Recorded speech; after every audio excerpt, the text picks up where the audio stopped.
Bonjour, je me présente Yannick Seyer. Bienvenue dans mes cours de français pour 6e et personnes ayant des difficultés d'apprentissage. Voyons aujourd'hui les accords des adjectifs. Le féminin des adjectifs se forme en général en ajoutant un « e » à la fin de l'adjectif. Voyons quelques exemples. Prenons par exemple le mot ou l'adjectif « grand » qui va se transformer en « grand de ». Ainsi, on aura un grand sorcier qui peut se transformer au féminin en une grande sorcière. Une grande sorcière.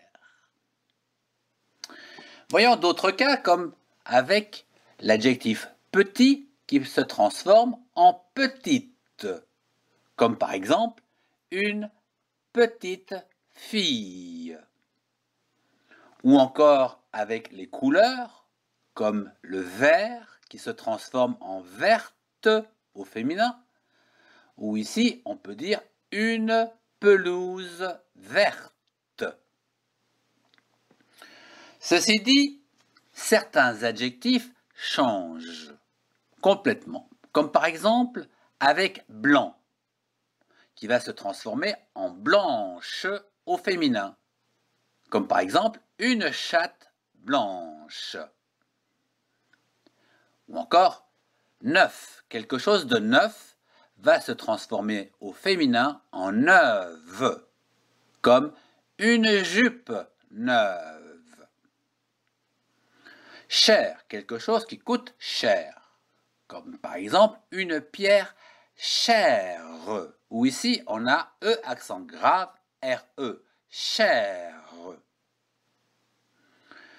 Avec gras, comme par exemple une plante, on va dire qu'elle est grasse.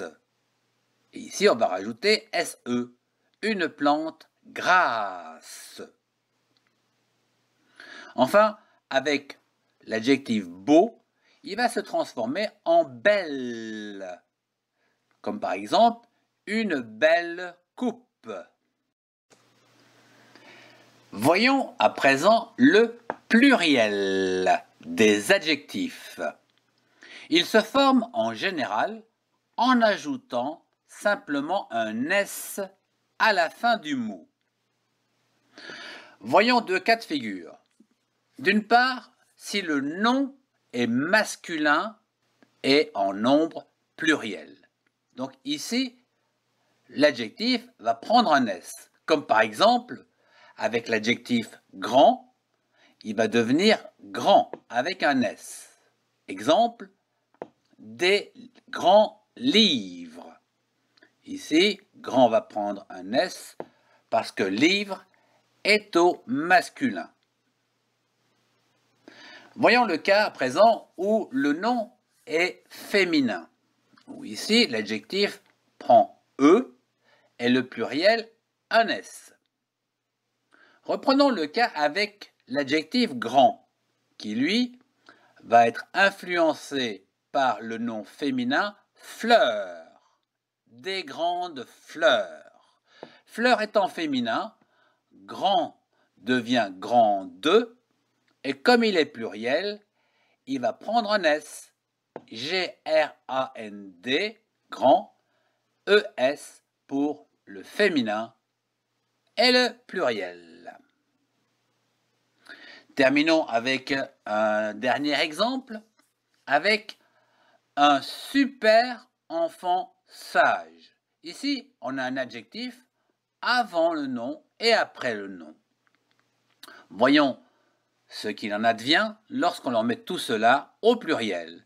Eh bien, c'est simple, on rajoute un S à chaque adjectif. Des super enfants sages. Ou ici, on peut remarquer qu'il y a une liaison entre super et enfant. Des super enfants sages. Si vous avez aimé, mettez un pouce bleu et partagez cette vidéo avec ceux qui en ont besoin. Retrouvez-moi dans les playlists qui s'affichent. Au revoir et à très bientôt.